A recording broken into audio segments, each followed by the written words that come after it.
ವೆಂಕಟರಮಣ ದೇವಸ್ಥಾನ ಮಂಗಳೂರಿನಿಂದ ಸುಮಾರು 35 ಕಿಮಿ ದೂರದಲ್ಲಿರುವ ಮೂಡುಬಿದಿರೆಯ ವಿಲಕ್ಷಣ ಪಟ್ಟಣವನ್ನು ಈಗ ಕರೆಯಲಾಗುತ್ತದೆ ಅಥವಾ ಮೂಡಬಿದುರೆ ಅಥವಾ ಬಿಡರಾಯನಗರ ಅಥವಾ ವೇಣುಪುರ ಅಥವಾ ವಂಶಪುರ ಎಂದು. ಇತಿಹಾಸದ ವೆಂಕಟರಮಣ ದೇವಸ್ಥಾನ, ಮಹಾಲಸ ದೇವಸ್ಥಾನ ಮತ್ತು ಕಾರ್ಣಿಕ್ ಹನುಮಾನ್ ದೇವಸ್ಥಾನ.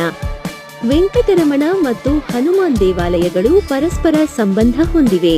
ಯಾವುದೇ ಶುಭ ಸಮಾರಂಭವನ್ನು ಪ್ರಾರಂಭಿಸುವ ಮೊದಲು ಎಲ್ಲ ಹಬ್ಬಗಳು ಯಾವುದೇ ವಿಘ್ನ, ಅಡೆತಡೆಗಳು ಇಲ್ಲದೆ ನಡೆಯಲು ಅವಳ ಆಶೀರ್ವಾದವನ್ನು ಕೋರಲು ದೇವರಿಗೆ ಪ್ರಾರ್ಥನೆ ಸಲ್ಲಿಸಲಾಗುತ್ತದೆ.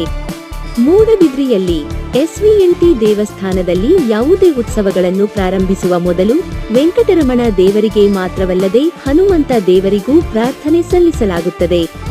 ಅಂತೆಯೇ ಹನುಮಾನ್ ದೇವಸ್ಥಾನದಲ್ಲಿ ಉತ್ಸವಗಳಿಗೆ ಅಂತಹ ಯಾವುದೇ ನೈವೇದ್ಯವನ್ನು ವೆಂಕಟರಮಣ ದೇವಸ್ಥಾನದಲ್ಲಿಯೂ ನೀಡಲಾಗುತ್ತದೆ. ಒಂದರ ಭೇಟಿ